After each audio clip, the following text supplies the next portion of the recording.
근육을 만드는 것은 지방을 빼는 것보다 더 복잡한 과정인데요.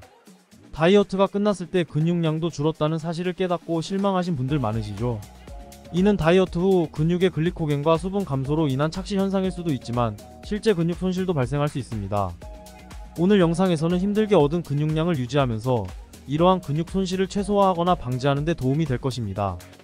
오늘 영상은 스테로이드를 사용하는 사람에 따라 근육 형성과 지방 손실의 역학이 크게 달라지므로 자연적인 근력 강화 운동을 하는 분들을 위한 맞춤형 영상입니다. 보디빌더들은 근육을 증가시키면서도 매우 날씬한 몸매를 유지하는 것이 비교적 쉽지만 내추럴 헬스인에게는 실현 가능성이 낮은 시나리오입니다. 근육을 늘리면서 동시에 체지방을 줄이는 것은 특히 칼로리가 부족한 상황에서 매우 드물고 어려운 일이죠. 지방을 감량하면서 근육을 얼마나 유지할 수 있는지는 4가지 중요한 요소가 영향을 미칩니다. 칼로리 결핍의 균형을 이해하는 것이 중요한데요. 첫째로 칼로리 결핍이 적으면 지방 손실이 느려질 수 있지만 근육 보존에는 도움이 됩니다. 반면 칼로리 결핍이 클수록 지방 감소 속도는 빨라지지만 근육 손실의 위험은 높아집니다. 연구에 따르면 일주일에 총 체중의 약 0.5%를 감량하는 것을 목표로 하는 것이 좋습니다. 칼로리 결핍은 칼로리 섭취를 줄이거나 칼로리 소비를 늘리거나 이 두 가지를 조합하여 달성할 수 있습니다. 추가적인 운동을 통해 칼로리를 소모하는 것이 음식 섭취를 급격하게 줄이는 것보다 더 지속 가능한 경우가 많습니다.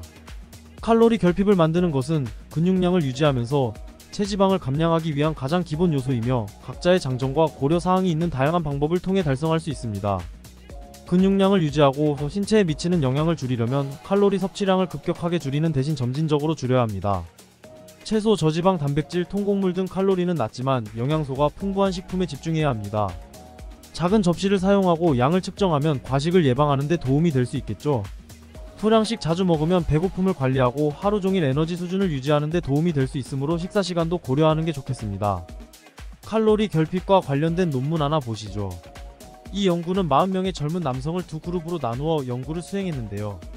두 그룹 모두 한 달 동안 힘든 운동 루틴을 수행했으며 평소보다 적은 칼로리를 섭취했습니다. 그중 한 그룹은 다른 그룹보다 더 많은 단백질을 섭취했습니다.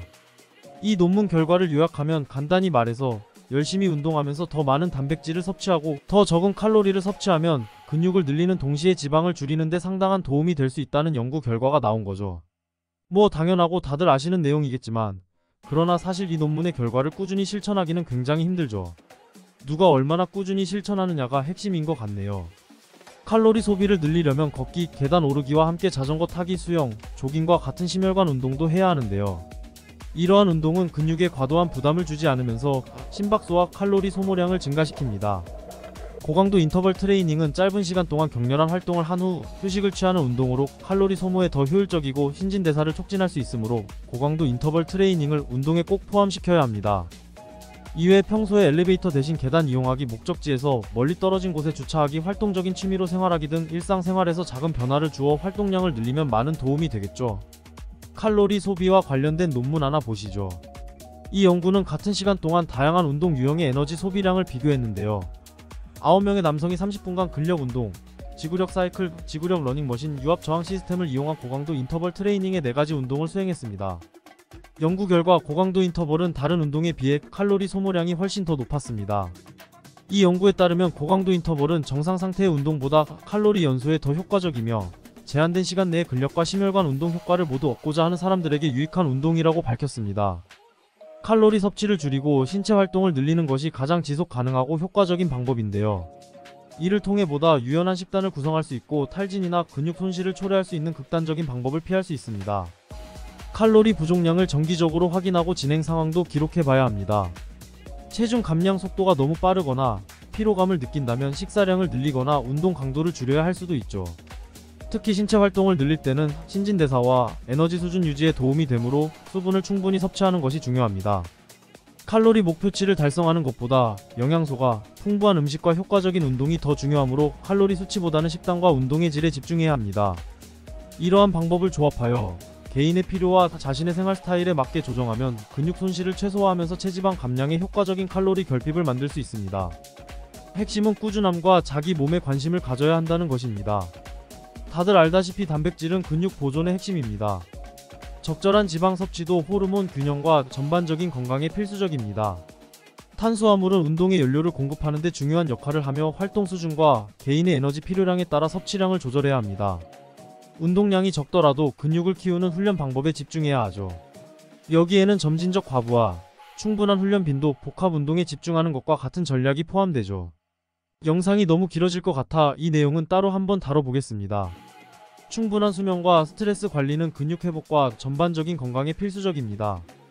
7시간에서 9시간의 수면을 목표로 하는 게 좋습니다.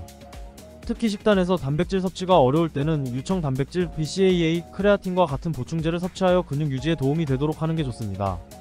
체성분, 근력 수준, 전반적인 건강 상태를 정기적으로 모니터링하여 필요에 따라 접근하는 게 좋습니다. 여기에는 음식일기 작성, 운동량 추적, 신체 변화를 추적하는 데 도움이 되는 앱이나 기기 사용이 포함되죠. 오늘 영상을 요약해보죠. 자연적인 근육 증가와 체지방 감소의 균형을 맞추는 것은 미묘한 차이가 있으며 다각적인 접근이 필요한데요. 지속 가능한 칼로리 결핍을 만드는 데 집중하고 다량 영양소 섭취를 신중하게 관리하며 양질의 근력 운동을 우선시해야 합니다. 무엇보다 꾸준한 일관성이 핵심입니다. 이러한 원칙을 적용하면 근육량을 유지하면서 상당한 체지방 감소를 달성할 수 있으며 심지어 근육량을 늘릴 수도 있습니다. 오늘 영상은 여기까지입니다. 감사합니다.